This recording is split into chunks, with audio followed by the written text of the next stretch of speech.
In Jamaica today, one question hangs over Gordon House like a cloud. What is the purpose of Parliament if the people's representatives treat it like a side hustle? Some members of Parliament stroll in when they feel like it, chatter while bills are being debated, and skip sittings altogether. But Jamaicans didn't vote for spectators. They voted for fighters, guardians, and servants of the people. And with 28 opposition MPs now sitting across from the government benches, up from just 14, the spotlight has never been brighter. The people are watching, including those in the diaspora. The nation wants an active opposition side in Parliament. You are the people's watchdog. Make the opposition and the Parliament great again. Every member of Parliament, whether from the government or the opposition, carries a sacred responsibility. That assignment isn't about titles, perks, or office cars. It's about service. Service to the single mother in Morant Bay, waiting for better schools. Service to the farmer in St. Elizabeth, praying for water to reach his land. Service to the family in Westmoreland, scraping to pay medical bills. Yet too often, Jamaicans tune into Parliament live and see MPs slouched, scrolling, or absent altogether. This isn't entertainment. It's the place where laws are made, taxes are decided, and futures are written. When MPs fail to show up or contribute meaningfully, they are not just wasting time. They are betraying the very people who sent them there. The opposition's role in a democracy. The opposition is not a junior partner, not the loser's corner, and not a choir of constant no's. In fact, the Jamaican Constitution built the opposition into the heart of democracy. Jamaica was the first country in the Commonwealth to enshrine the office of the Leader of the Opposition into its independence constitution in 1962. That wasn't symbolic. It was a declaration that government must always face scrutiny, that the people must always have another voice, and that Parliament works only when both sides are alive and active. Opposition MPs nominate 8 senators in the upper house, and if the government wants to change Jamaica's constitution, they can't do it without opposition support. The opposition is literally the constitutional gatekeeper. That's not weakness, it's power. Power that must be used, not wasted. The 3 pillars of an active opposition. So what would an active opposition look like in Jamaica today? It rests on 3 pillars, 3 duties that, if carried out with discipline, could transform the country. Pillar 1. Scrutiny. Opposition MPs must dig deep into every budget line, every bill, every government contract. In many countries, the Public Accounts Committee is chaired by the opposition to ensure accountability. Jamaicans deserve to know how every dollar is spent, and it's the opposition's duty to demand answers. Pillar 2. Constructive engagement. Opposing for opposition's sake is childish.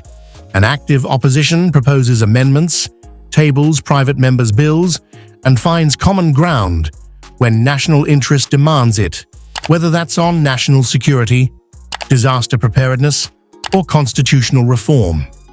Pillar 3. Government in waiting. The opposition isn't just a watchdog. It's an alternative government.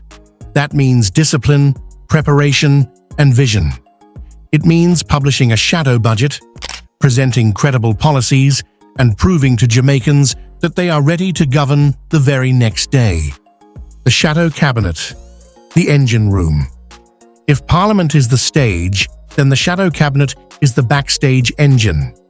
Each shadow minister mirrors a government minister, ready to challenge, question, and propose alternatives.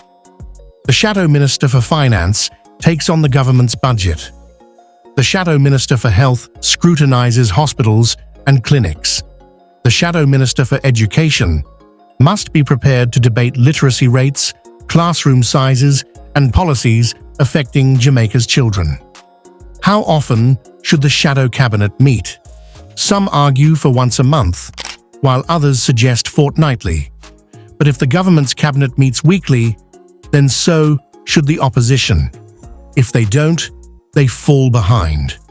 A disciplined shadow cabinet, meeting weekly in session and fortnightly outside of it, would keep opposition MPs sharp, united, and credible. A blueprint for action. So how does the opposition move from theory to action? Here's a blueprint. Attendance is non-negotiable. Every sitting must matter. Opposition MPs must treat Parliament as the people's business, not an optional duty. Strategic questioning. Instead of scattered questions, plan weekly themes.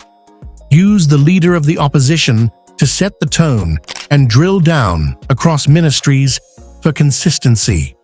Committees as weapons. The real battles happen in committee rooms. Opposition MPs must use their expertise, supported by research staff, to expose weaknesses in government policy. Private members' bills. Even if they don't pass, these bills set the agenda, raise public awareness, and demonstrate that the opposition is thinking beyond mere criticism. Policy retreats. Quarterly sessions with experts, NGOs, and civil society can sharpen ideas and show the opposition's readiness to lead. Global lessons. The opposition doesn't have to guess. It can learn from the Commonwealth. In the UK, the opposition forced the government to amend Brexit legislation and even toppled a government through a no-confidence motion. In Canada, opposition parties in 2025 united to demand an economic update, forcing the government to bow to their will. In New Zealand, opposition MPs passed bills from the backbenches, including one protecting victims of family violence.